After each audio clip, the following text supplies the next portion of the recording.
Me llamo Athena Wheeler y tenía 30 años la noche en que mi suegra me dio una bofetada tan fuerte que mi hija recién nacida salió de mis brazos. Eran las 12:40 de la madrugada.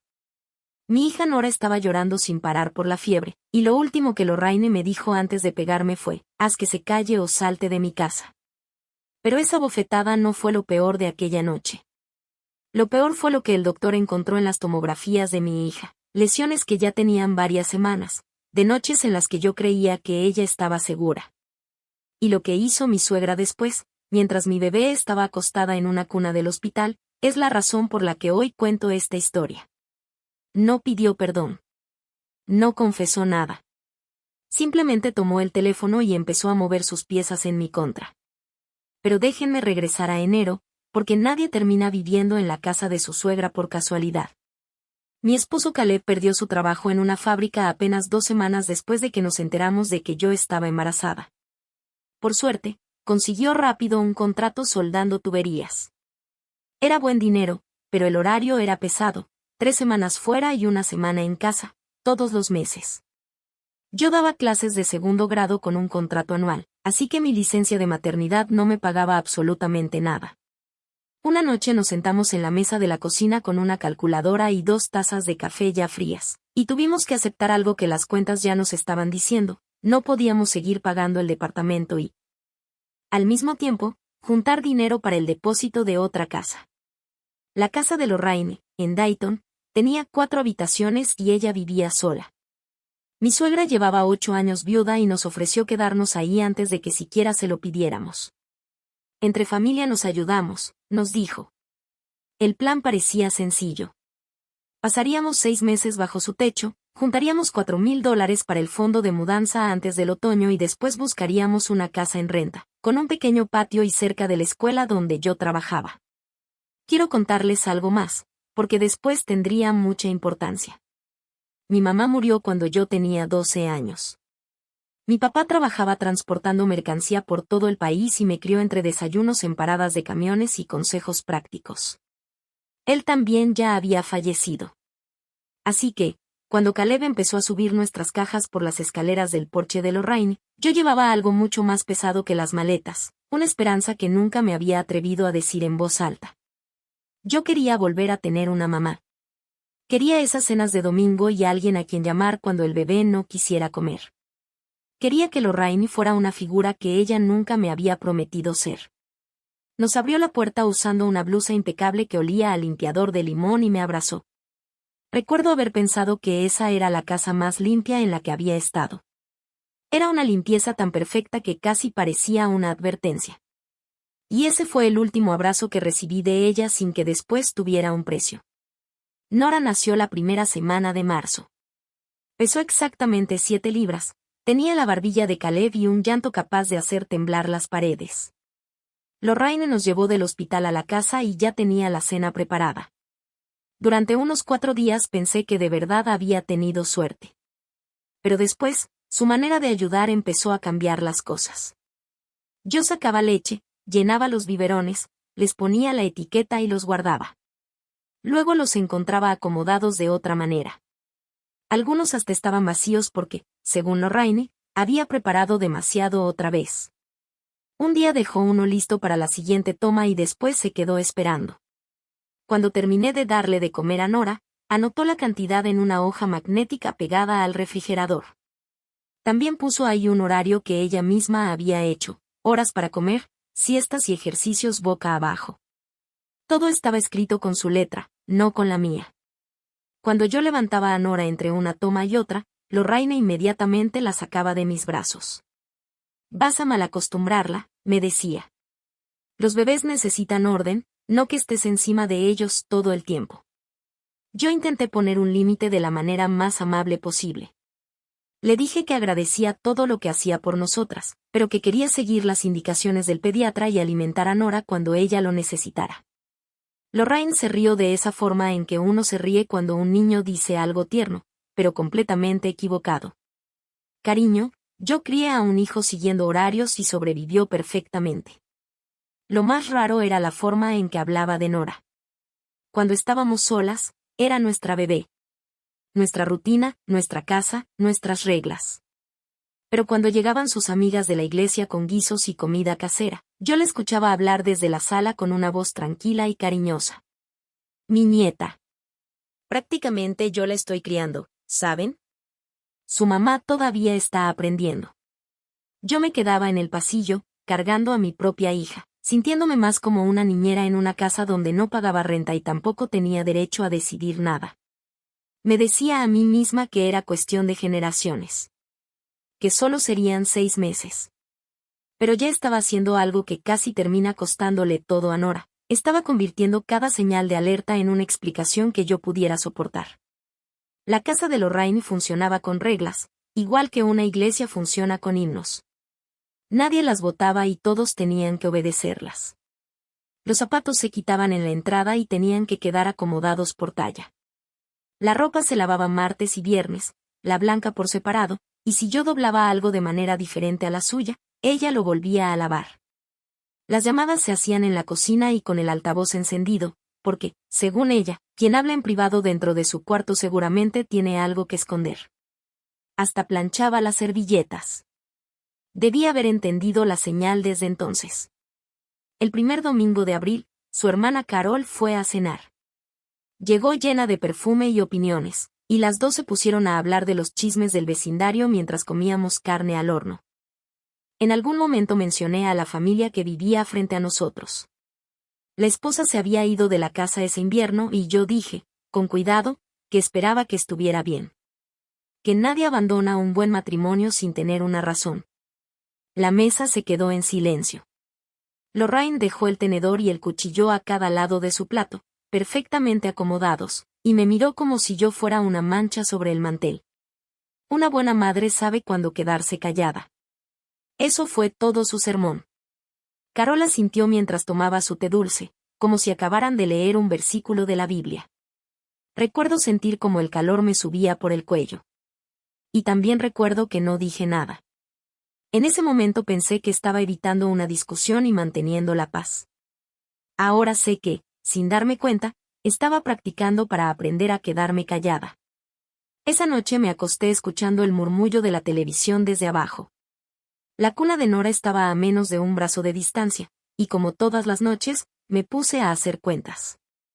El dinero para la mudanza seguía aumentando. A Caleb todavía le faltaban 11 días para regresar. 9 semanas más, tal vez 10, y nos iríamos de ahí. Lorraine podría volver a planchar sus servilletas para una mesa vacía. 9 semanas. Ahora entiendo que la cosa más cara de mi vida fue la forma en que usaba las cuentas para convencerme de que todo estaba bien. Caleb regresó al trabajo del oleoducto un martes, y apenas su camioneta desapareció de la calle, sentí que el ambiente de la casa cambió. Esa primera noche sin él, Lorraine apareció en mi puerta a las 10, con los brazos extendidos. Dámela. Necesitas dormir, y yo ya había criado a un bebé antes de que tú nacieras. Yo le dije, gracias, pero no. Estamos bien. De todos modos, tomó a Nora. La levantó mientras yo todavía estaba hablando y salió del cuarto con ella. Yo me quedé ahí, sentada, pensando en todo lo que debería haberle dicho, pero hablándole a una habitación vacía. No me siento orgullosa de eso. Yo apenas llevaba 3 semanas de haber dado a luz. Tenía puntos, no dormía y estaba viviendo en una casa que legalmente era de ella. A las 2 de la mañana desperté y todo estaba demasiado callado. Eso no estaba bien. La cuna estaba vacía. No sé cómo explicar el frío que sientes cuando metes la mano en la oscuridad buscando a tu bebé y solo encuentras las sábanas. Salí al pasillo. El cuarto de Lorraine estaba hasta el otro extremo del segundo piso, pasando la habitación de Nora. Toqué la puerta y, como no esperé respuesta, entré. Lorraine estaba sentada en su sillón. Nora estaba a su lado, bien envuelta en una cobija sobre la cama. Me miró como si yo acabara de entrar con los zapatos llenos de lodo. Uno pensaría que una madre estaría agradecida de poder dormir toda la noche, dijo. La ingratitud no se te ve nada bien, Athena. Tomé a mi hija y regresé con ella a mi cuarto. Me temblaban las manos, y Lorraine se aseguró de señalarlo en voz alta, como si quisiera dejar constancia de todo. A la mañana siguiente llamé a Caleb desde el patio trasero. Traté de mantener la voz tranquila y le conté exactamente lo que había pasado. Hubo un silencio. Al fondo se escuchaban máquinas trabajando. Entonces dijo la frase que volvería a escuchar una y otra vez antes de junio. Así es, mamá. Ella me crió bien. Pero había un detalle que no podía dejar de pensar. Esa mañana Nora durmió hasta casi el mediodía. Estaba profundamente dormida y casi no se movía. Cuando comenté que me parecía extraño, Lorraine sonrió. Por fin aprendió a tranquilizarse. A finales de abril encontré el moretón. Estaba cambiando a Nora antes de bañarla cuando vi 3 marcas pequeñas en su brazo izquierdo. Eran ovaladas y muy parejas, como si alguien hubiera apretado sus dedos contra una masa de pan. Sentí que se me hundía el estómago. Le pregunté directamente a Lorraine qué había pasado. No la acusé. Solo le hice la pregunta. Ella ni siquiera parpadeó. Se movió mientras le cambiaba el pañal. Tienes que sujetarlos bien o se pueden caer de la mesa.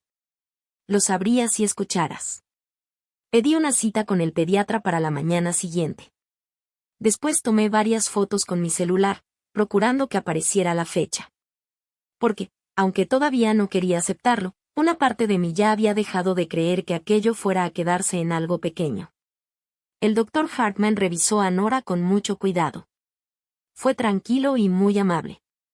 Los moretones en un bebé tan pequeño son algo que debemos vigilar, me dijo.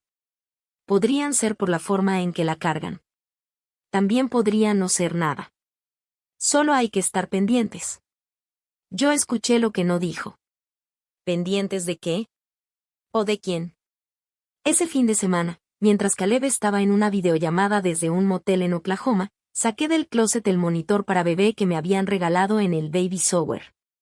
Él me ayudó a instalarlo en una repisa del cuarto de Nora, apuntando hacia la cuna y cubriendo prácticamente toda la habitación. Él pensó que lo quería para poder mandarle videos de Nora.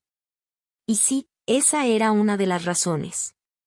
La aplicación ofrecía almacenamiento en la nube durante 30 días por $2.99 al mes. Me registré con mi correo personal, uno que casi nunca usaba para asuntos familiares. No habría sabido explicar por qué sentía que necesitaba hacerlo. El instinto no toma notas ni presenta reportes. Lorraine me observó desde la puerta mientras probaba la pequeña cámara blanca. Tenía los brazos cruzados. Las cámaras son para la gente que no confía en su propia familia, dijo. Después se fue. Y fue la última vez que mencionó el tema. Nunca me pidió que quitara la cámara. Debí preguntarme mucho más por qué dejó de hablar de ella tan rápido. Mayo llegó con gastos que no teníamos contemplados. Mi carro empezó a fallar cuando estaba saliendo de la escuela y terminó en el taller. El mecánico dijo que la transmisión necesitaba una reparación completa. Costaba $1,900. ¿Era eso o quedarme sin carro? Y decidimos repararlo, porque una mamá sin vehículo en los suburbios es prácticamente una prisionera, solo que con más vueltas que dar. Mientras tanto, el hospital ya llevaba meses mandándonos las cuentas del nacimiento de Nora. El deducible seguía ahí, y nosotros apenas podíamos irlo pagando poco a poco. Una noche, después de darle de comer a Nora, me senté en la mesa de la cocina con la calculadora y vi cómo el dinero que estábamos juntando para mudarnos se reducía cada vez más. A principios de mes teníamos casi $3,400. Para finales, apenas quedaban $1,500. El otoño empezó a sentirse lejísimos, como si estuviera al otro lado del mundo. No escuché cuando Lorraine entró a la cocina. Ella sabía caminar en silencio cuando le convenía y hacer ruido cuando quería que todos la notaran. Miró por encima de mi hombro el papel amarillo donde yo tenía mis cuentas y mis pequeñas columnas de esperanza. Entonces dijo, casi con amabilidad, y eso fue lo que más me dolió. ¿Y a dónde piensas ir? Si no tienes nada. Después llenó la tetera como si acabara de comentar que iba a llover. Quiero dejar algo claro, porque sé cómo pueden sonar estas historias desde afuera. Yo no estaba paralizada. Esa misma semana solicité 2 trabajos de tutoría para el verano. También pasé el dinero del fondo a una cuenta en la cooperativa de crédito que Lorraine no podía ver. Y escribí una nueva meta en la parte interior de mi agenda. 8 semanas más. Presioné tanto el lápiz que dejé marcada la hoja. Hice todo lo que hace una mujer cuidadosa cuando siente que hay humo, aunque todavía no logra ver de dónde viene el fuego. Lo que no tenía era dinero suficiente, alguien que me respaldara o un testigo. Y Lorraine sabía exactamente cuánto me faltaba cada una de esas cosas. 8 semanas más, escribí. Pero Nora no tenía 8 semanas. Encontré la fotografía el día que tocaba lavar la ropa, que en la casa de Lorraine era casi una actividad vigilada. Ese día, por suerte, ella había salido a una reunión con su grupo de la iglesia. Encima de una repisa alta, sobre la secadora, había una caja de zapatos llena de fotografías. La tapa estaba medio abierta y yo solo quería acomodarla para que no se cayera. Hasta arriba había una fotografía cuadrada, vieja, con el papel ya amarillento por los años. Era una chica muy delgada, con un vestido de encaje en el cuello, de unos 22 o 23 años. Estaba parada en un porche cubierto de nieve junto a una mujer mayor, con una cara tan seria que parecía imposible saber qué estaba pensando. La chica era Lorraine. Nunca la había visto insegura. Ni una sola vez. Pero en esa foto estaba encorvada, con las manos juntas y parada a medio paso detrás de aquella mujer, como si fuera una empleada. En la parte de atrás, escrito con tinta ya descolorida, decía, Primer invierno en la casa de Dorothy, 1987. Yo conocía ese nombre por una sola conversación. Dorothy era la abuela de Caleb, la mamá de su difunto padre y, en su momento, la suegra de Lorraine. Una vez le pregunté por ella a Caleb y él simplemente se encogió de hombros durante una llamada. Era una mujer muy dura. Mamá nunca habla de esos años. Me quedé en el cuarto de lavado, escuchando la secadora golpear mientras daba vueltas, y observé aquella foto durante mucho tiempo. Algo dentro de mí empezó a cambiar, aunque todavía no sabía cómo llamarlo. Entonces escuché abrirse la puerta principal. Lorraine apareció en la esquina mientras se quitaba la bufanda. Vio la caja y después vio la fotografía que yo tenía en la mano. Su rostro cambió de una manera que jamás había visto. Se puso completamente pálida. Pero no era una palidez de enojo. Era miedo. Cruzó el cuarto en 3 pasos y me quitó la foto de los dedos con mucho cuidado, como cuando le quitas un cuchillo a un niño pequeño. Hay cosas que no te corresponde mirar. Durante un segundo completo, mi suegra se veía exactamente como una presa. El cólico de Nora llegó en mayo como si fuera parte del clima. Todas las noches, entre las 6 y las 10, lloraba sin parar. No había biberón ni baño que lograra calmarla. El pediatra dijo que era algo común y que con el tiempo se le pasaría. Lorraine decía que era cuestión de disciplina y, claro, su opinión venía acompañada de una casa donde ella mandaba. Cada vez que se queja, la cargas. Por eso sigue llorando. Déjala llorar hasta que se calme. Al parecer, en esa familia los bebés eran quienes tenían que entrenar a las mamás y no al revés. Yo seguía haciendo lo que me decía el instinto y lo que me había recomendado el doctor. Cargaba a mi hija y la consolaba. Hasta que llegó aquel jueves. Tuve que salir rápidamente a la tienda por crema para las rosaduras del pañal. Solo serían 20 minutos. Lorraine me hizo una seña para que me fuera, como quien espanta una mosca. Cuando regresé por la cocina, escuché a Nora llorando arriba. Era un grito fuerte, ronco, de esos que te hacen saber que llevaba un buen rato así. Lorraine estaba sentada en la sala con la televisión encendida y las manos juntas, completamente tranquila. Subí las escaleras de 2 en 2, llegué al cuarto de Nora y giré la perilla. No se movió. Estaba cerrado con llave. La llave de bronce estaba puesta del lado del pasillo, justo en la cerradura. Logré abrir la puerta y levanté a Nora inmediatamente. Tenía toda la cara mojada de lágrimas, estaba morada de tanto llorar y su pijama estaba empapada de sudor. Me quedé ahí temblando mientras ella poco a poco se calmaba contra mi cuello. Abajo, Lorraine ni siquiera apartó la mirada de la televisión. 10 minutos no la van a matar. La estás haciendo débil. Le respondí tratando de mantener la calma que ninguna puerta de esa casa volvería a cerrarse con llave cuando mi hija estuviera adentro. Lorraine sonrió mirando la televisión, como si acabara de escuchar un chiste. 2 días después revisé la puerta del cuarto de Nora solo para quedarme tranquila. La pequeña llave de bronce ya no estaba en la cerradura. Nunca supe dónde terminó. Caleb regresó la primera semana de junio y solo se quedó 5 días. Lorraine preparó todo un espectáculo que hasta el teatro comunitario de Dayton habría envidiado. Hizo un pastel de durazno recién horneado, cantó himnos mientras cocinaba y cargó a Nora, meciéndola y presumiéndola como si fuera la joya de la familia. Tu esposa tiene mucha suerte de que yo esté aquí, le decía mientras le daba a Nora cereal de arroz que ella misma había decidido que ya podía comer, aunque el pediatra había dicho lo contrario. Hay chicas que no tienen a nadie que las ayude. Esperé hasta quedarnos solos en nuestro cuarto. Entonces le conté todo, con calma y en orden, casi como si estuviera explicando un plan de clase, como revisaba los biberones, aquella vez que encontré la cuna vacía, el moretón con las fotos donde aparecía la fecha, la puerta cerrada con llave y la llave que después desapareció. Caleb me escuchó y pude ver la pelea que tenía por dentro. Por un lado estaba el hombre que me amaba.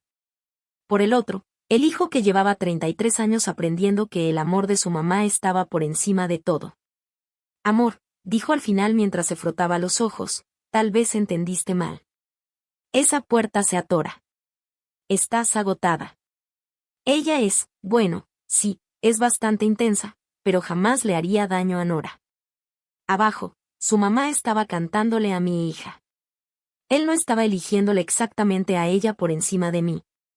Lo que estaba haciendo era decidir no mirar demasiado de cerca. Y esa decisión parece más fácil al principio, pero después termina costándolo todo.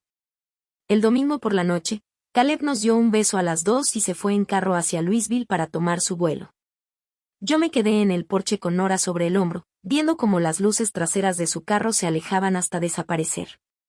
La puerta apenas había terminado de cerrarse cuando escuché la voz de Lorraine desde la cocina. Ya no tenía nada de cálida. Cada palabra salió de su boca con la misma precisión con la que alguien acomoda los platos en una mesa.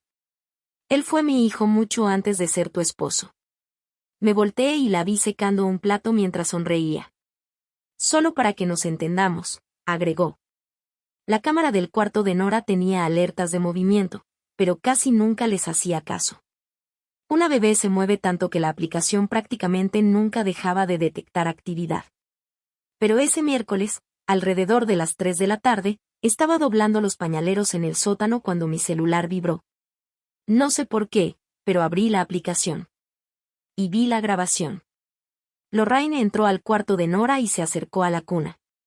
Mi hija acababa de despertarse y estaba llorando. Entonces mi suegra la agarró con una sola mano, sujetándola por debajo de un brazo, y la sacó de la cuna de un jalón. Fue un movimiento rápido y brusco, como cuando alguien toma una bolsa de una silla de repente. Después la sacudió una sola vez, con fuerza. En la pantalla vi cómo la cabecita de Nora se movía de un lado a otro.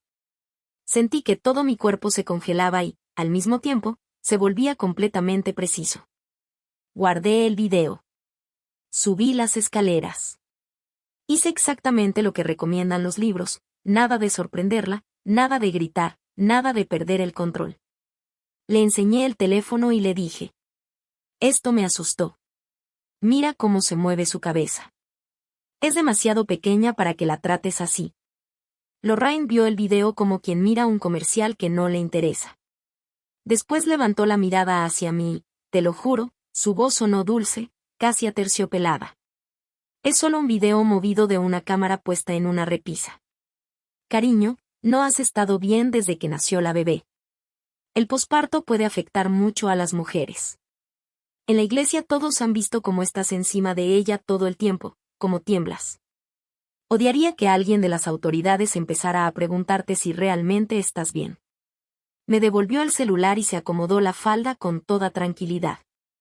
No fue hasta que bajé las escaleras que entendí lo que acababa de pasar. Yo le había enseñado mis pruebas. Y ella me había enseñado las suyas. Si algún día todo esto salía de esa casa, ella ya tenía preparada la versión en la que yo era el peligro. Y llevaba semanas construyéndola. Tenía una amiga que jamás me había dicho que me calmara, y ese junio demostró exactamente por qué confiaba en ella. Bree Akefer y yo habíamos dado clases en la escuela dominical años atrás, antes de que ella entrara a estudiar enfermería. Ahora trabajaba en el área de maternidad de Miami Valley.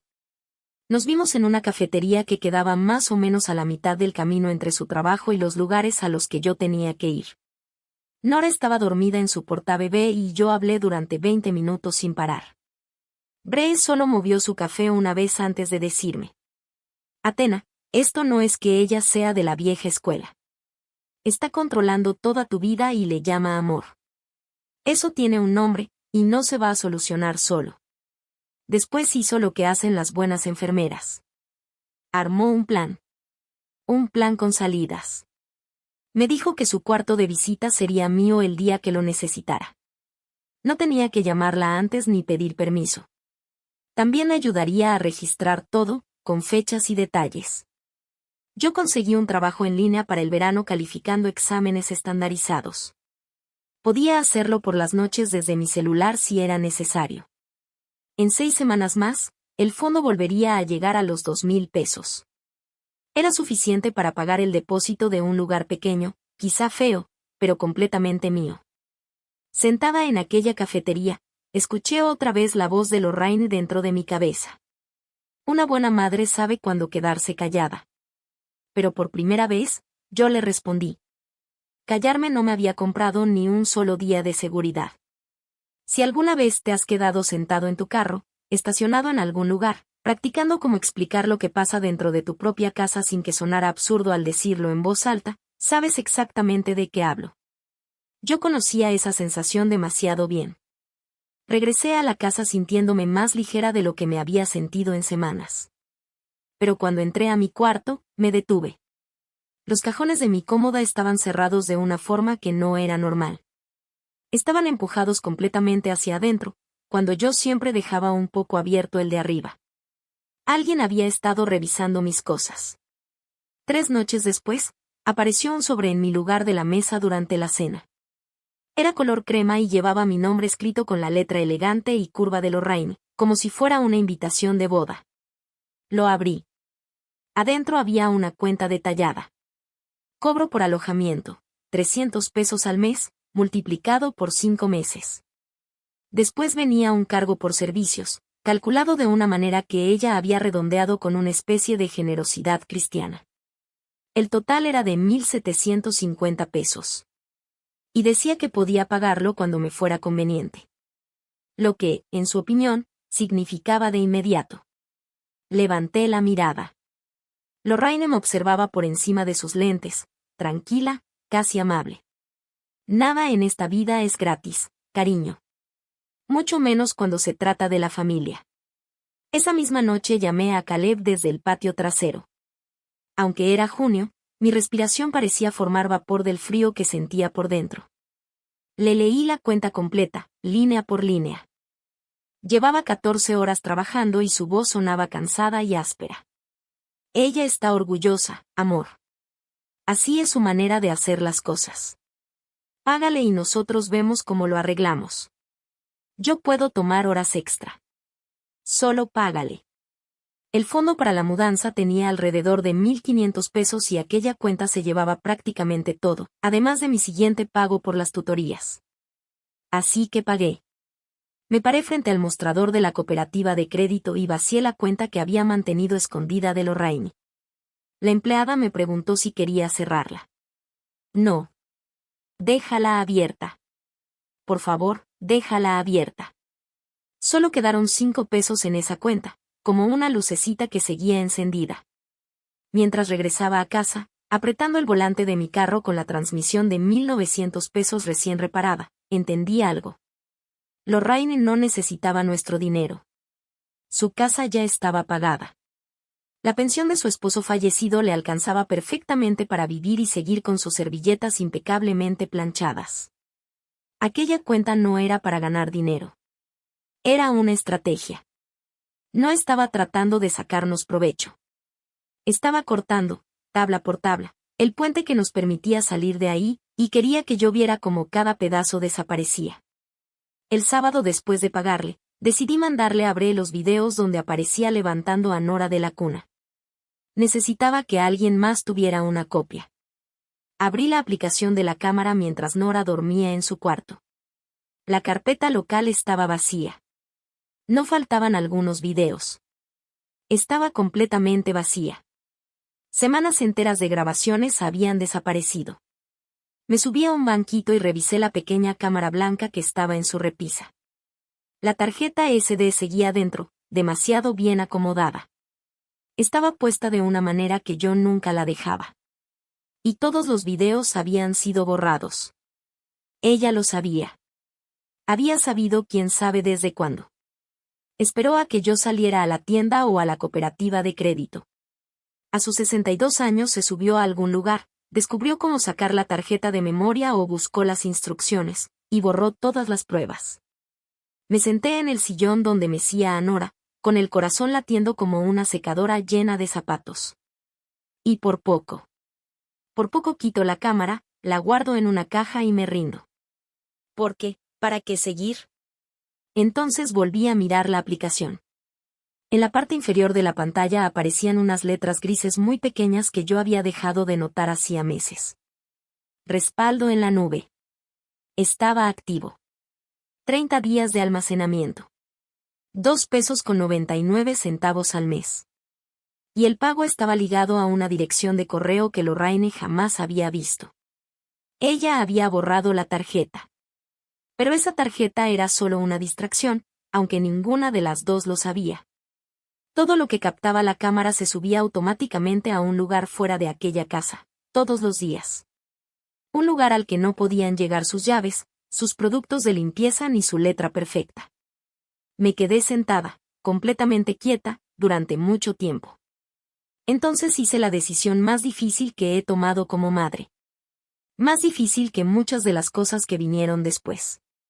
Guardé el banquito. Dejé la cámara exactamente donde estaba, con la pequeña luz roja encendida y apuntando hacia la cuna de mi hija. Y permití que mi suegra siguiera creyendo que había ganado esa ronda.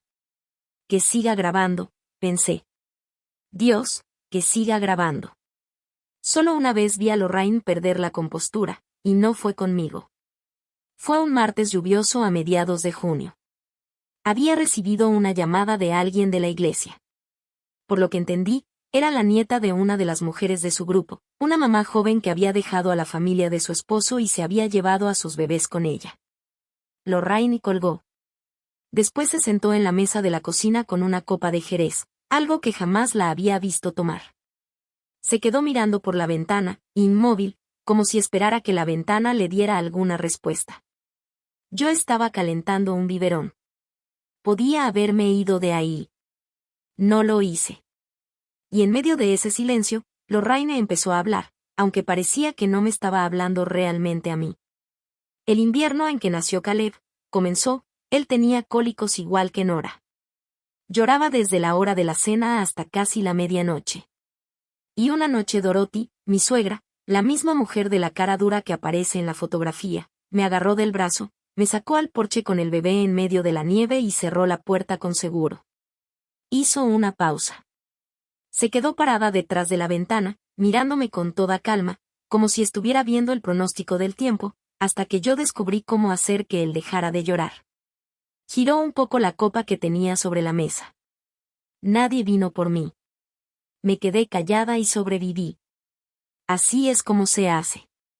Durante un momento terrible pude verla de otra manera, una joven de 20 años, parada en un porche congelado, aprendiendo que en aquella casa el cariño era algo que te ganabas desapareciendo. Y después pasó décadas repitiendo esa misma lección, como si fuera una herencia familiar que nadie se atrevía a cuestionar. Sentí lástima por ella. Necesito que entiendas eso, porque lo que voy a contarte después es importante. A la mañana siguiente, tomó el biberón que yo había preparado, tiró la leche, preparó otra a su manera y volvió a pesarla. La muchacha que había estado en aquel porche ya no estaba. La mujer que Dorothy había creado seguía ahí. Y yo no dejaba de pensar. Si sobrevivir algo una vez te da permiso para hacérselo a otra persona, ¿en qué momento termina todo esto? Después llegaron 2 semanas tranquilas. Y dejé que me engañaran. Lorraine empezó a comportarse con menos dureza, como cuando el clima finalmente se calma. No pidió disculpas. Simplemente bajó un poco la intensidad. Me felicitó por una cazuela que preparé. Una vez dejó que Nora comiera sin pesar la cantidad. Los cólicos de Nora también empezaron a mejorar, justo como el doctor Hartman había dicho. En su siguiente revisión, el doctor midió su cabecita, anotó la medida en la gráfica y me dio la frase más bonita que había escuchado en mucho tiempo. Está creciendo exactamente como debería. Durante esos días, Caleb me llamaba todas las noches. Una de esas llamadas tuvo buena señal y, desde un motel en Tulsa, me dijo justo lo que yo había estado esperando escuchar. En mi próxima rotación, me dijo, cuando vuelva en julio, buscamos casas en renta. Se lo decimos juntos a mamá. Y nos vamos. Yo quería estar segura de que aquella promesa había quedado clara, así que le pedí que la repitiera. 2 veces. Yo estaba doblando los calcetines pequeños de Nora sobre la cama, con el teléfono en altavoz, algo que estaba prohibido en esa casa porque las llamadas tenían que hacerse en la cocina. Y demasiado tarde me di cuenta de lo silencioso que se había vuelto el pasillo. No se escuchaban pasos. No estaba encendida la televisión. Abrí la puerta y el pasillo estaba vacío. Pero el tapete que cubría las escaleras tenía una marca cerca de la parte de arriba, como si alguien lo hubiera arrastrado un poco. Abajo, la luz de la cocina estaba encendida. Durante la cena, Lorraine no dijo una sola palabra. Tampoco dijo nada mientras secaba los platos. Limpió las encimeras. Después volvió a limpiarlas. Y luego una tercera vez, haciendo círculos lentos sobre una superficie que ya estaba perfectamente limpia. El silencio que salía de ella tenía peso. Era como ese aire extraño que sientes justo antes de que suene una alarma de tornado. Yo había crecido pensando que el silencio significaba paz. Pero con Lorraine aprendí que el silencio también podía ser la manera en que alguien se prepara. La llamada de mi escuela llegó un jueves a mediados de junio. Entró al teléfono fijo de la cocina porque meses atrás había dejado ese número como contacto alternativo, cuando mi celular estaba fallando. Yo estaba arriba, meciendo a Nora para que se durmiera. Lorraine contestó el teléfono en el segundo timbrazo. Su voz sonaba tan amable, casi como campanas de iglesia, que no sospeché nada.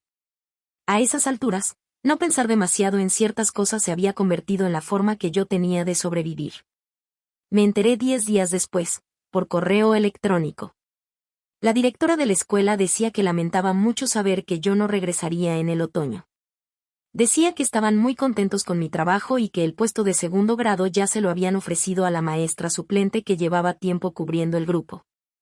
Al final, me deseaba a mí y a la bebé todas las bendiciones. Leí el correo 4 veces, parada en el pasillo de arriba. Después bajé a la cocina con Nora en brazos y le pregunté a Lorraine, en voz muy baja, si la escuela había llamado. Ella ni siquiera dejó de hacer su crucigrama. Ah, sí. Hace semanas. Les dije que no ibas a regresar. Tienes demasiado que atender aquí.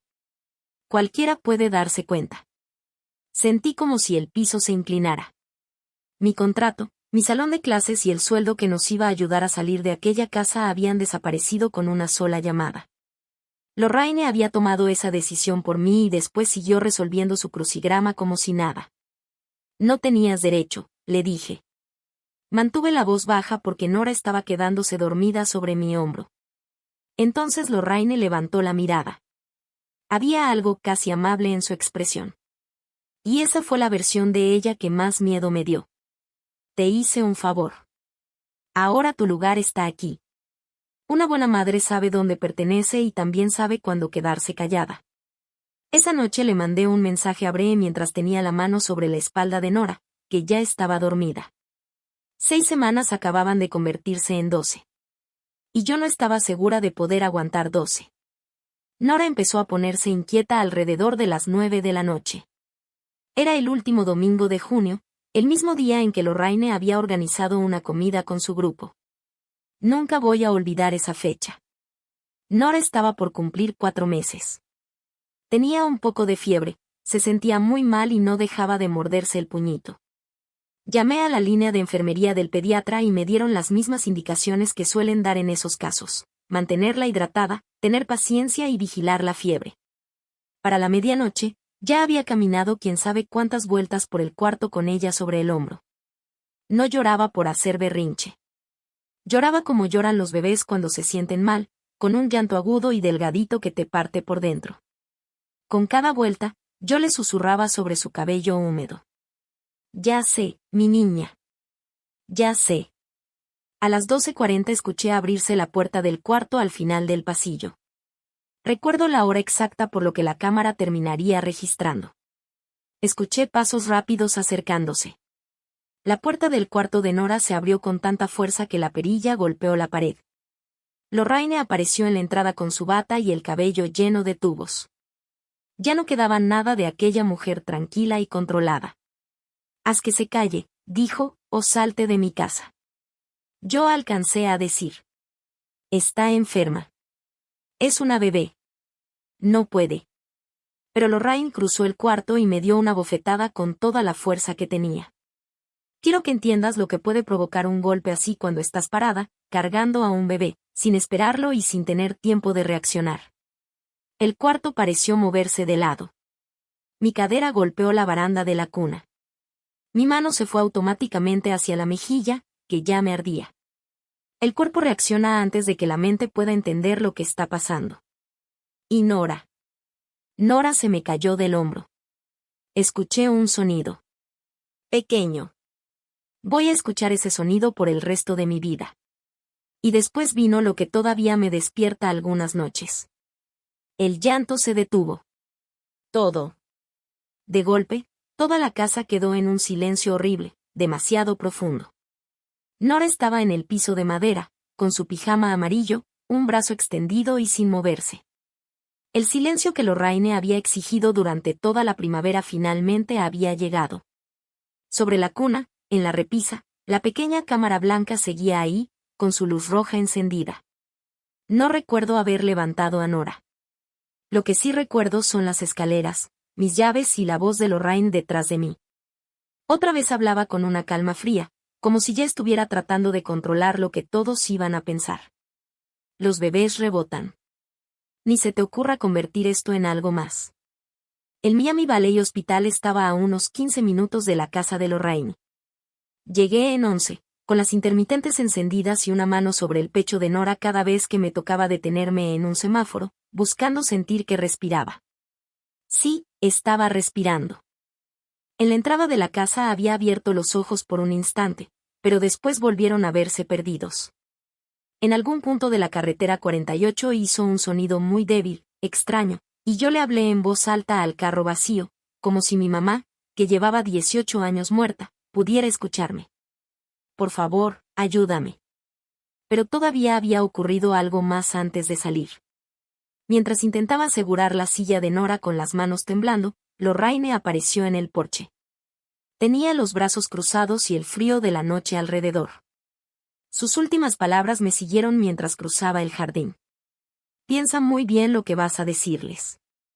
Incluso en ese momento, seguía intentando controlar la historia. En la entrada de urgencias, me quitaron a Nora de los brazos y todo se volvió movimiento. La llevaron a una sala de trauma. De pronto había médicos y enfermeras por todas partes. Un doctor con lentes plateados hablaba de una tomografía, neurología y precauciones, mientras una enfermera cortaba el pijama amarillo de Nora con unas tijeras. Yo respondí todas las preguntas. Se cayó. Sobre el piso de madera. Como de 4 pies. A las 12:40. No, después de la caída no lloró. Sí, abrió los ojos una vez. Entonces una enfermera de Trill, con una mirada amable y una carpeta en la mano, me hizo la pregunta que están entrenados para hacer. ¿Quién estaba en la casa esta noche? Y me escuché a mí misma dudar. Después de todo lo que había pasado, el moretón, la puerta cerrada, la tarjeta de memoria borrada, una parte de mí todavía se resistía a decir su nombre frente a una desconocida con autoridad. Una buena madre sabe cuándo quedarse callada. Esa costumbre casi sobrevivió a mi hija. Mi suegra, dije finalmente. Mi suegra me golpeó mientras yo tenía a Nora en brazos. Un poco antes de las 3 de la mañana me dejaron entrar nuevamente al área pediátrica. La doctora que vino a buscarme se presentó como la doctora Reyes. Tenía ese rostro cansado y cuidadoso de alguien que ha tenido que dar todo tipo de noticias a lo largo de su carrera. Y empezó con la frase que todavía aparece en mis pesadillas. Su hija ya está. Juro que sentí como si el piso desapareciera antes de que terminara la oración. Ya está estable. Está respirando por su cuenta. Responde cuando la tocan y es una niña muy fuerte. Hizo una pausa. Pero necesito que te sientes, porque eso no es todo lo que encontramos. Nora tenía una fractura lineal en el cráneo y un pequeño sangrado debajo del hueso. Es subdural, explicó. Es delgado y lo estamos vigilando. No esperamos que necesite cirugía. Tendrá que pasar 48 horas en la terapia intensiva pediátrica y después podrá ir a una habitación normal. Los niños de su edad pueden recuperarse por completo de algo así, me dijo la doctora Reyes. Me aferré a esa frase como si fuera una cuerda que podía mantenerme a flote. Después acercó su banquito. Cuando llega un bebé con una lesión en la cabeza, me explicó, el hospital hace un estudio completo del esqueleto. Son radiografías de todo el cuerpo. Revisamos cada hueso. Atena, Nora tiene 2 fracturas en las costillas que ya estaban sanando. Tienen entre 3 y 4 semanas. No fueron causadas esta noche. 3 o 4 semanas. Hice las cuentas en un solo segundo y sentí que me enfermaba. Pensé en el video del martes. En todas esas tardes que yo había pasado fuera, entre entrevistas para trabajos de tutoría y vueltas a la cooperativa de crédito, mientras Lorraine se quedaba sola con Nora. Y también pensé en el moretón que había encontrado antes. La ley nos obliga a reportar cualquier posible caso de abuso, continuó la doctora Reyes. Va a venir una trabajadora social y también tendrán que avisarle a la policía. Miré a mi hija. Estaba pequeña, conectada a cables y con sensores, acostada en una cuna con barandales que parecían una jaula. Y aquella parte de mí que llevaba meses diciéndome que me quedara callada finalmente se rompió. Saqué mi celular y llamé yo misma a la policía. Cuando la persona que atendió me preguntó qué quería reportar, dije su nombre. En voz alta. 2 veces. Lorraine llegó al hospital a las 9 de la mañana siguiente. Llevaba un traje color lavanda que usaba para ir a la iglesia y traía un osito de peluche en las manos. Estaba temblando de una manera que jamás la había visto temblar. Yo la observé desde detrás del vidrio mientras representaba su papel de mujer destrozada frente a la detective. La detective se llamaba Dana Coleman y trabajaba en la unidad de delitos contra menores. Tenía el cabello canoso y una voz firme, fría, como si cada palabra quedara registrada en una cuenta que tarde o temprano alguien tendría que pagar. Lorraine llegó primero con su versión. No pude escuchar todo, pero sí lo suficiente. Ella no ha estado bien desde que nació la bebé. Llora a todas horas. Puede preguntarle a cualquiera de mi iglesia. Una vez encontré moretones y me preocupé muchísimo. Ella dejó caer a la bebé. Estaba agotada. Le temblaban las manos. Yo misma lo vi. Y ahora está diciendo que fui yo. Lorraine lloró exactamente cuando parecía conveniente. Y dejó de llorar en el momento exacto. Yo estaba sentada en una silla de plástico del hospital y, por una parte, casi admiraba lo bien que había preparado todo. Ella me había advertido que odiaría que las autoridades empezaran a hacer preguntas. Durante meses había estado preparando esta versión de mí. La había contado en la iglesia, había dejado pequeñas pistas y la había practicado una y otra vez. Y sin darme cuenta, yo le había entregado el escenario perfecto. Al mediodía llegó una trabajadora social. Llevaba una identificación plastificada y me explicó con mucha calma que, mientras la investigación siguiera abierta, habría un plan de seguridad. Y según ese plan, yo no podía quedarme sola con mi propia hija. Solo podía verla bajo supervisión. Llevaba 30 horas sin dormir. El pómulo ya empezaba a mostrar un moretón con la forma de la mano de Lorraine. Y aún así, yo era la persona que no podía quedarse sola con Nora. Antes de irse, la detective Coleman me observó durante unos segundos. Señora Wheeler, dijo, ¿Hay algo en esa casa que pueda mostrarnos lo que pasó anoche? La luz roja. Mientras estaba parada en aquel pasillo, volví a imaginarla. La pequeña cámara blanca sobre la repisa del cuarto de Nora. Había estado encendida durante todo lo que había pasado. Yo sabía que la tarjeta SD había sido borrada. Lorraine pensaba que con eso había desaparecido toda la evidencia. Pero ella no sabía nada de la copia en la nube. Esa noche, sentada en la mesa de la cocina de Bray, inicié sesión en la cuenta usando el correo electrónico que mi suegra jamás había conocido. Había 30 días de almacenamiento y 87 grabaciones activadas por movimiento. Empezamos por la más antigua y fuimos avanzando una por una. Bray me sostuvo la mano sobre la mesa, como una enfermera que acompaña a alguien mientras recibe una noticia muy difícil. El video donde Lorraine sacaba a Nora de la cuna ya lo había visto. Después apareció una grabación de un martes por la tarde, 3 semanas antes. Era justo la época que después coincidiría con las fechas de las fracturas que aparecieron en las radiografías de Nora.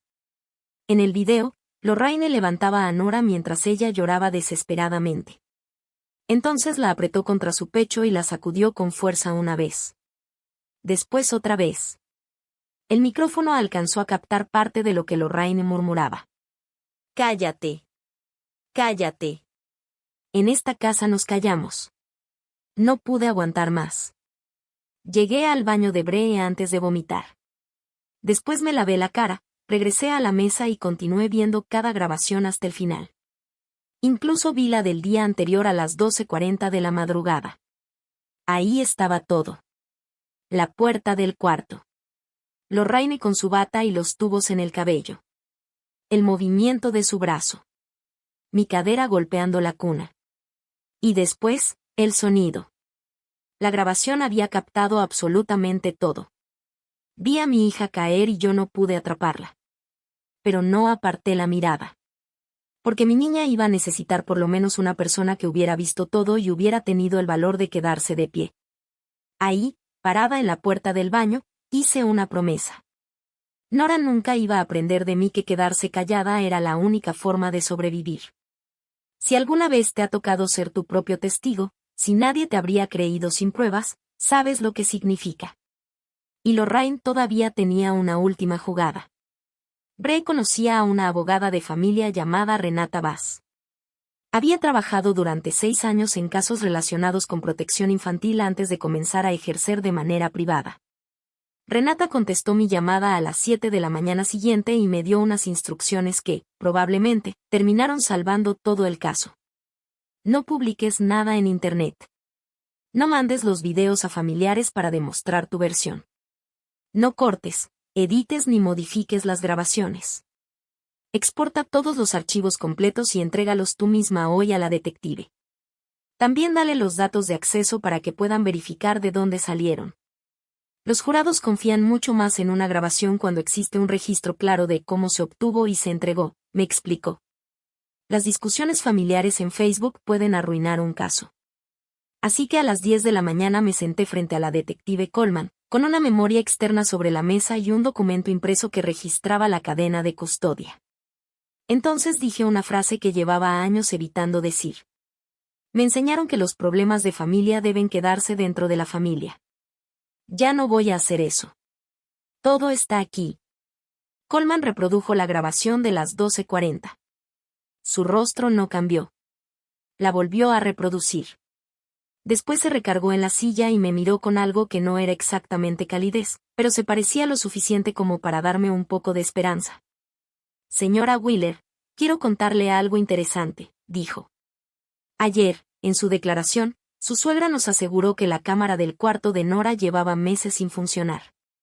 Dijo que estaba descompuesta. Y estaba completamente segura de eso. Cerró la laptop y se puso de pie. Me gusta la seguridad con la que hablaba.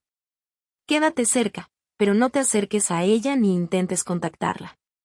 Regresé a casa de Bray. No pensaba volver a poner un pie en aquella casa.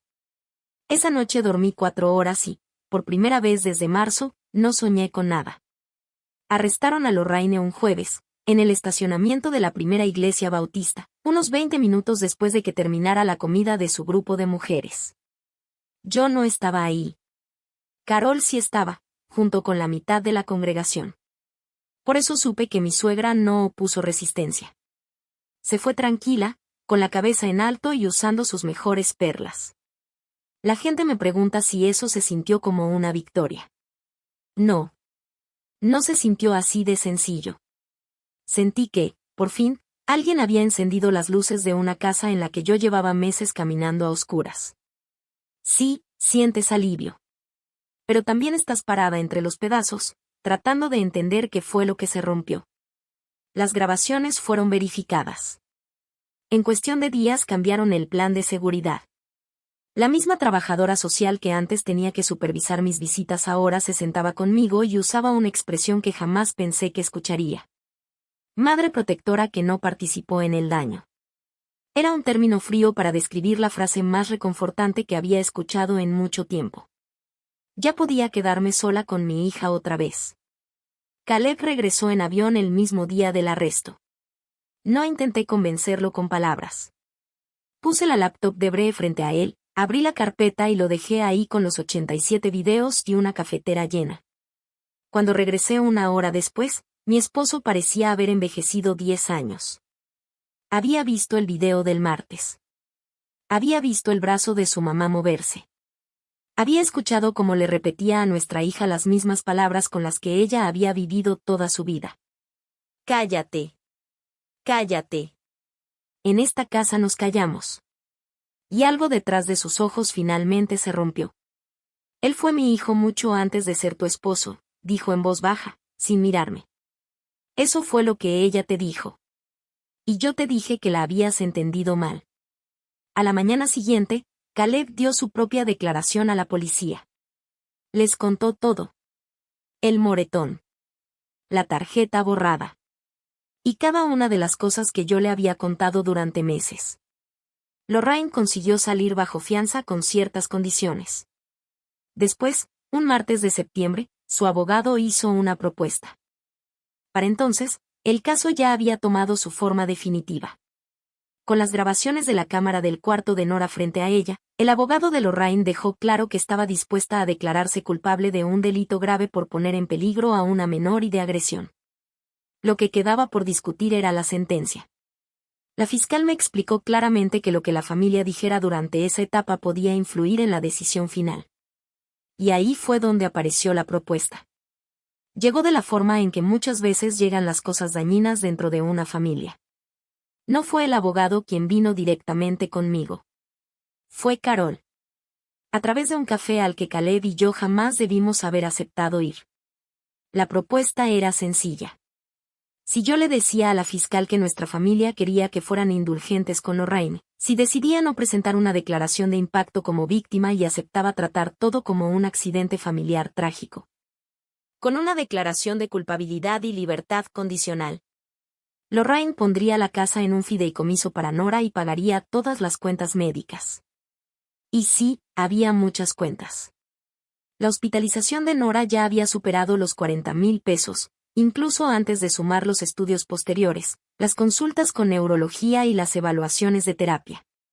Carol me lo explicó todo usando sobres de azúcar sobre la mesa, como si estuviera armando una estrategia.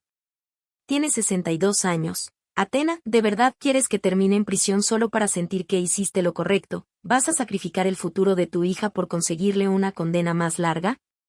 Miré a Caleb. Él tenía la vista clavada en la mesa. Mi esposo estaba agotado y todavía estaba de luto por la madre que él creía conocer. Entonces dijo casi en un susurro, eso arreglaría todo. Y aquí viene una verdad que nunca había dicho en voz alta. Por poco tenía razón. Sí, aquello podría haber arreglado muchas cosas.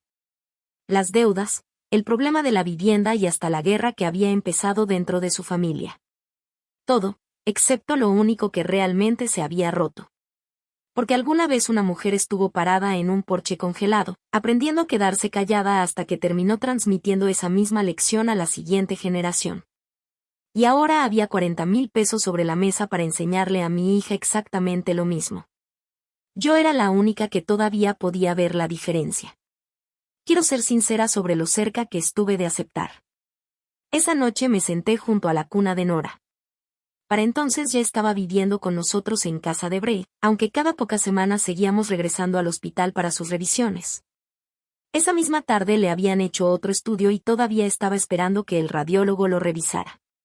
Volví a hacer las cuentas que había hecho toda mi vida, solo que esta vez las cifras representaban el futuro de mi hija. 40,000 pesos que podían desaparecer con una sola firma. Una casa puesta en un fideicomiso, para que nadie pudiera sacar a Nora de una casa y dejarla alguna vez parada en un porche bajo la nieve. Del otro lado estaba una condena más larga para una mujer de más de 60 años y mi oportunidad de hablar frente a un juez. Visto así, la propuesta de Carol casi parecía tener sentido. Entonces Renata me llamó y me habló del otro costo. Uno que nadie había mencionado todavía. Toda la información de la nube ya formaba parte de las pruebas del caso. Todo. La fiscalía y la defensa tenían acceso a las grabaciones. Y una cámara en el cuarto de un bebé durante 30 días no solo registra al culpable. También registra a la madre. Había un video de las 3 de la mañana, a mediados de mayo, donde yo estaba sentada en el piso junto a la cuna, con las rodillas contra el pecho, llorando porque no tenía a nadie cerca que pudiera escucharme. También había una grabación de un domingo de junio, cuando Nora llevaba 1 hora llorando y yo finalmente la acosté en la cuna, todavía llorando. Salí al pasillo y apoyé la frente contra la pared durante 2 minutos completos antes de regresar con ella. Si declaras, me explicó Renata, la defensa podría usar esas grabaciones durante la sentencia. Podrían decir que incluso la madre se alejaba. Que hasta ella tuvo momentos así. Mis peores minutos, los más solitarios y también los más humanos, podían terminar proyectados frente a un juez y una sala llena de mujeres de la iglesia. Toda la vida de Lorraine parecía funcionar con una sola cosa, la vergüenza. ¿Quién la guarda? ¿Quién la carga? ¿Quién termina su vida sin soltarla jamás? Ella estaba apostando a que yo todavía tuviera miedo de cargar con la mía. Sentada en la oscuridad junto a mi hija dormida, me hice la única pregunta que realmente importaba. ¿Todavía tenía miedo? A la mañana siguiente me puse el blazer que usaba para las entrevistas y fui a la oficina del fiscal auxiliar. Era un hombre tranquilo llamado Whitfield. Frente a las sillas de los visitantes tenía una fotografía de sus propios hijos. Y le dije 3 cosas. Que rechazaba la propuesta de la familia. Que estaría presente durante la sentencia. Y que iba a presentar mi declaración como víctima, sin importar qué grabaciones decidiera mostrar la defensa ni cuánto me doliera permanecer ahí mientras las reproducían. Whitfield asintió como si acabara de confirmar algo sencillo y dijo, bien. El tribunal debe escuchar a la madre de Nora. Contarle a Caleb fue más difícil porque me negué a ponerlo contra la pared. Aunque, siendo sincera, habría sido mucho más fácil hacerlo así. Lo encontré en la entrada de la casa de Bray, mirando hacia la nada, y le dije, no te estoy pidiendo que me elijas a mí por encima de tu mamá. Te estoy diciendo que Nora no está a la venta. No por una casa, no para pagar las cuentas y tampoco para comprar un poco de tranquilidad. Está la familia de la que venimos y está la familia que estamos formando. Tú tienes que decidir en cuál de las dos quieres vivir. Se quedó callado durante un buen rato. Después dijo algo que, para mí, fue la primera frase verdaderamente adulta que había escuchado de él. Ya di mi declaración. No voy a retirarla. Eso no convirtió nuestro matrimonio en un cuento de hadas. Todavía teníamos mucho que trabajar y nadie podía garantizarme cómo terminaría nuestra relación. Pero al menos era verdad. Y para ese momento, la verdad era la única moneda que yo estaba dispuesta a aceptar. Esa noche Carol me mandó un último mensaje. Lo guardé porque resumía perfectamente el mundo al que me estaba enfrentando. La mitad de esa iglesia está escribiendo cartas para ella. Nadie está escribiendo una por ti. La audiencia para dictar sentencia quedó programada para una mañana gris de mediados de octubre, en un tribunal del condado de Montgomery. El lugar tenía barandales de madera oscura y unas luces que zumbaban constantemente. El lado izquierdo de la sala se llenó desde temprano.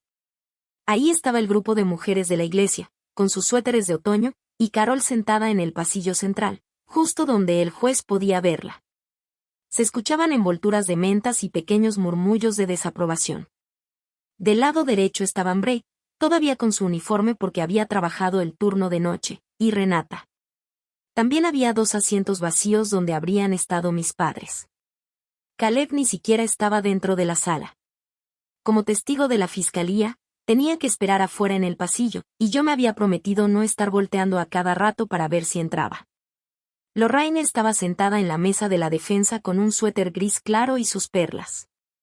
Tenía las manos juntas y parecía pequeña, tranquila y hasta maternal. La actuación era tan perfecta que, por un instante, casi dudé de mis propios recuerdos. Su abogado hizo exactamente lo que Renata me había advertido. Al pedir que le dieran libertad condicional, habló de una abuela dedicada, de una familia bajo mucha presión y de una madre joven completamente agotada. Después reprodujo el video de junio donde yo aparecía en el pasillo, con la frente apoyada contra la pared, mientras Nora lloraba dentro de su cuna. Incluso la madre, su señoría, tuvo momentos en los que se alejó. Alguien del lado izquierdo hizo un pequeño sonido de aprobación. Sentí que el viejo calor volvía a subirme por el cuello. Era el mismo que había sentido durante aquella cena de abril. Esa sensación que durante tanto tiempo había significado lo mismo: aguántate, no hagas problemas, mantén la paz y quédate callada. Entonces el secretario dijo las palabras que estaba esperando. El tribunal escuchará ahora a la madre de la menor. Me levanté. Había escrito 2 páginas, pero las dejé sobre la silla.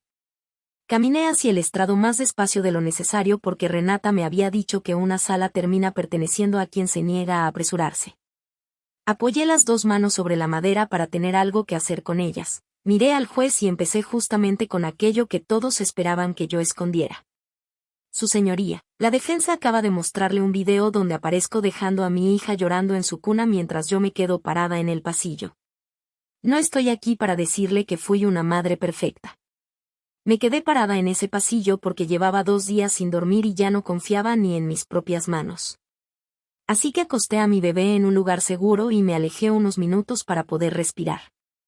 Eso es lo que se ve cuando una mamá llega al límite. No es lo mismo que una fractura de cráneo. Hay una diferencia enorme entre una mujer que se aleja un momento para mantener a su hija a salvo y una mano que cae sobre un bebé como si estuviera dictando una sentencia. Y este tribunal había visto las 2 cosas en la misma cámara. Todavía no miré a Lorraine.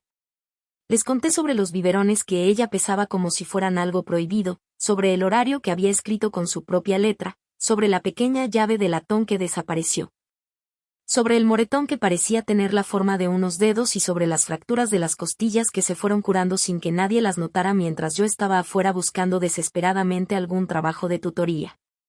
No usé insultos ni palabras para describirla. Hablé de lo que hicieron sus manos.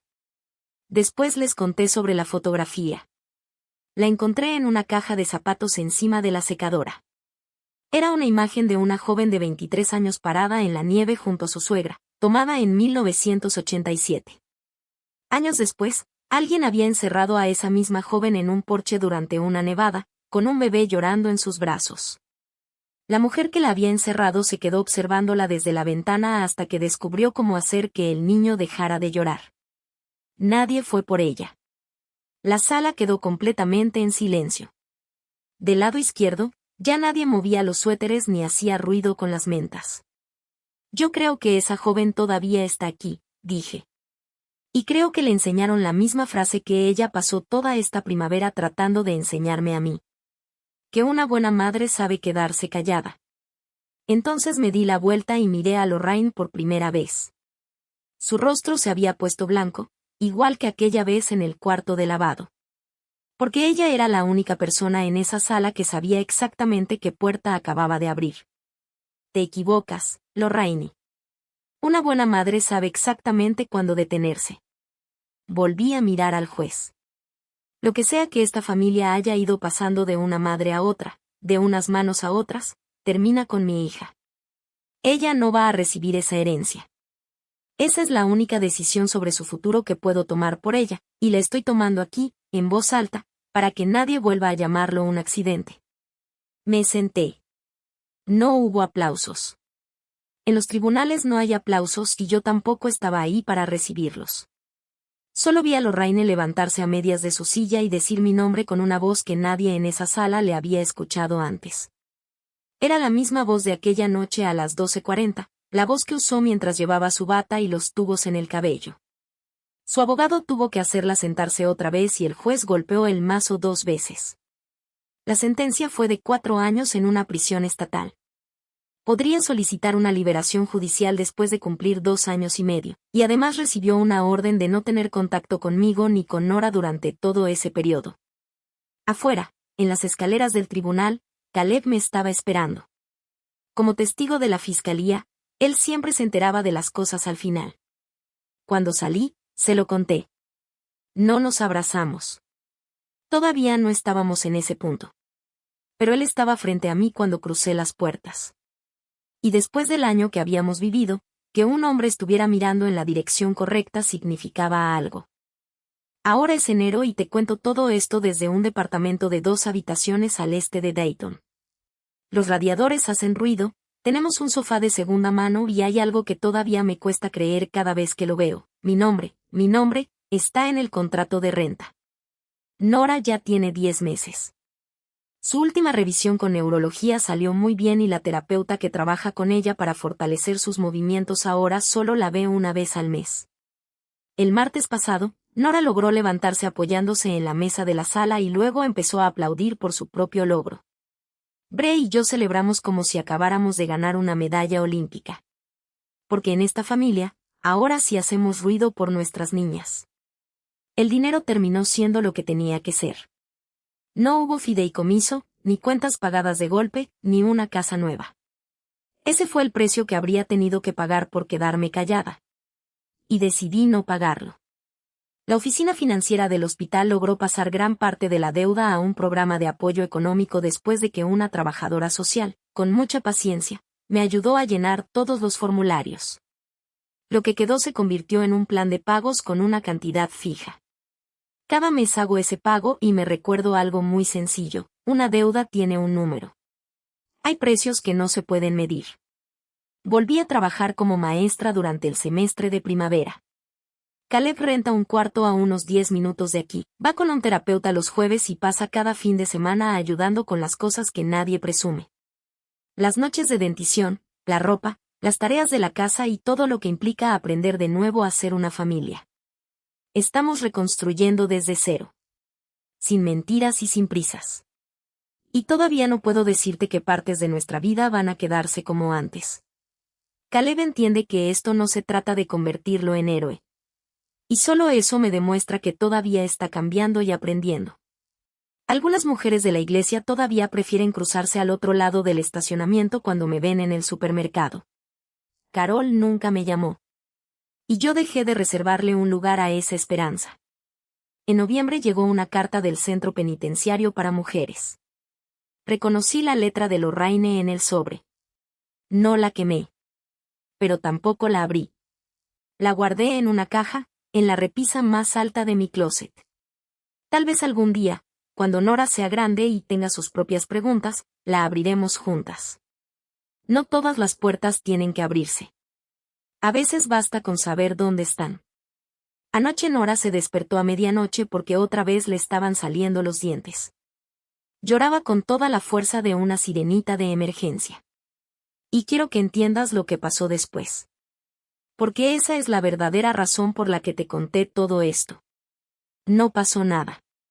No escuché pasos en el pasillo. No sentí ese miedo apretándome el pecho.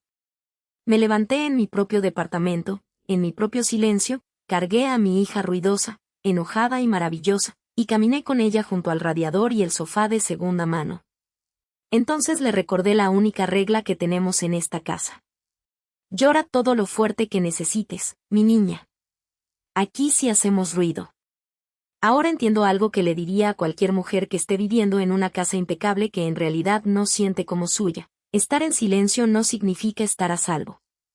Y si alguien te hace pagar por guardar silencio, eso nunca fue amor. Era renta. Esa es mi historia. Una bofetada, 87 grabaciones y una pequeña cámara blanca que nadie pensó que podía cambiarlo todo. Si esta historia te hizo pensar en alguien de tu propia familia y en esa sensación que llevas tiempo tratando de ignorar, escucha a tu intuición y no la dejes de lado. Y si conoces a una mamá joven que necesite escuchar algo así, compártelo con ella.